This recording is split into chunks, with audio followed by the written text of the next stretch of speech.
Otam vafot etganda men 5 yoshda yoki 6 yoshdaman deydi. Otamni vafot etganlarini onam ko'tara olmay kasal bo'lib qoldilar deydi. Uyda yoshgina ukam ham bor.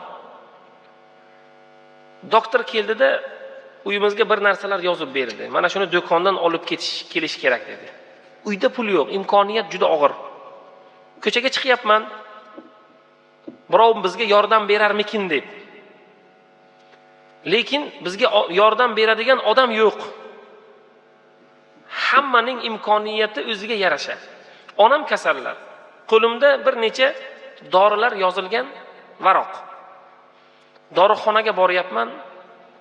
Dorichi aka menga beryapti shu dorilarni va aytayaptiki, "Bu falon pul turadi" deyapti. Men xo'p deyapman-da, qog'ozda, salafan paketda hamma dorilarni olib dorixonadan qochishni boshlayapman, deyapti. Chunki imkoniyatimiz yo'q. Onam kasal deydi. Men yosh bolaman. Dorilarni olib dorixonadan chiqib yugurib ketyapman. Dorixonachi aka ham "Nega buni o'g'irlayapsan?" dedi-da, men ham orqamdan yugurishni boshladim. 4 ta do'kon o'tib, meni ushlab oldi. Men yosh bolaman, dorixonachi aka katta yoshi, men yugurishim bilan uni yugurishi baribir farqi bor. 4 ta do'kon o'tib meni tutib oldi. Nima qilyapsan dedi sen. Biz oziq-ovqat do'konini oldida meni tutib olgan, meni urishyapti endi. Nega bunday qilasan? Sen yosh bolasan, unday qilishing mumkin emas, bu o'g'irlik bo'ladi. Ungacha oziq-ovqat do'konini egasi chiqdi. Nima bo'lyapti bu yerda? Bo'lgan voqeani dorixonachi aka tushuntirib berdi. Oziq-ovqat do'koni egasi nima dedi? "Bo'pti" dedi. "Bu dorilar qancha turadi o'zi?"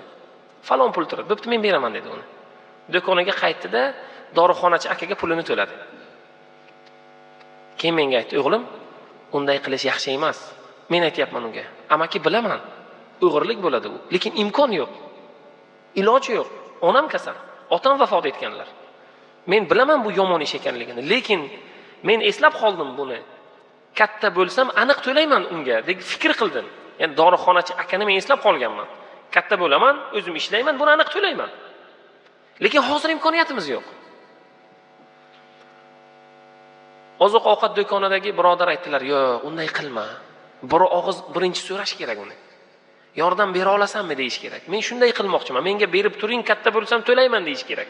Qoidasi unaqa bo'lmaydi" dedilar, menga tushuntirdilar dedi. Keyin do'konlarga olib kirdilar-da va menga 3-4 kunlik har xil narsalarni qog'ozga solib aytdilar,